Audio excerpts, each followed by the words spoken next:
Muy buenos días, clase. Hoy vamos a seguir con el subjuntivo, pero en un contexto un poco diferente, pero con la misma estructura. We saw earlier with verbs of influence and will that we have a basic structure for the subjunctive sentence. We have a verb in the main clause, we have our word que that connects the main clause with the dependent clause, and then in the dependent clause, we've got a verb conjugated in the subjunctive mood or mode.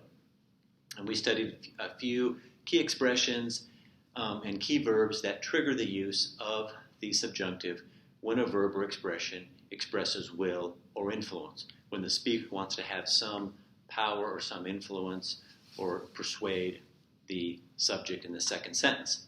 Today we look at verbs of emotion in the subjunctive, and all we're doing is learning new words or phrases that help us trigger, that identify the use of the subjunctive in the second clause. The structure is the same, we're just introducing new words, adding to our subjunctive uses. Let's take a look at some examples. Again, these are expressions of emotion and verbs of emotion. Uno, es triste que no tengamos clases. Es triste que no tengamos clases. The emotion here is sadness. We've got our que. We've got our verb in the subjunctive. Here we have the verb es. Our subject is it. Our second subject is nosotros. Es triste que no tengamos clases. Dos, es una lástima que. It's a shame. Here, again, we have our emotion. Que, our connector, la gente se enferme. Es una lástima que la gente se enferme.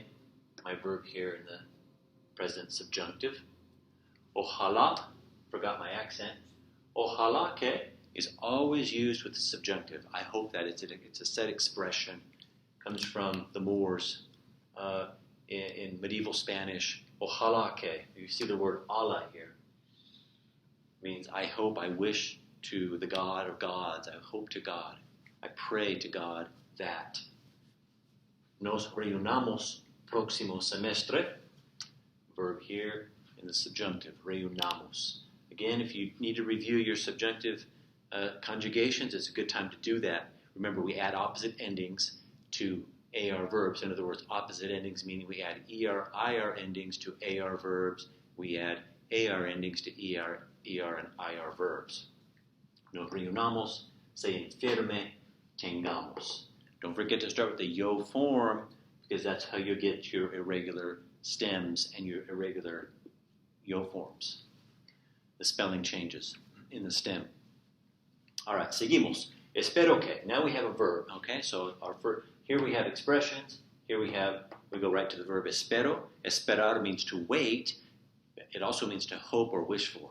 Espero que los científicos encuentren una solución. I've got my first subject is yo here. Yo espero que. Los científicos, subject to, and my verb in the subjunctive. Espero que los científicos encuentren una solución rápidamente. Siento que los seniors no pueden celebrar en la ceremonia. Siento que los seniors no pueden celebrar en la ceremonia. I'm saddened that, here's my emotion, I feel sorry that the seniors cannot celebrate in the graduation ceremony. Okay? Ojo, careful. Our last thing here, just be careful. We have to have everything, all of the essential ingredients or elements to make a subjunctive sentence correct. Two subjects, the word que, a verb of will, influence, and now emotion, and then the shift of subject in our dependent clause, then our verb in the subjunctive. Here, temo enfermarme, single subject. We still have a verb of emotion, okay, but we don't have a que, we don't have a second subject. I'm afraid of getting sick. I'm afraid of getting myself sick. Temo enfermarme versus temo que mi esposa, second subject, se enferme. Here's my verb in the subjunctive. Okay. ¿Ok? Muy bien, excelente clase. Vamos a seguir. Ahora voy a poner la tarea en Course Connect, así que pueden empezar para el viernes las páginas del workbook. Muchas gracias. Que se vaya bien y que laven las manos, cubran las bocas y queden una distancia saludable. Se queden ya bien separados. Bueno, suerte.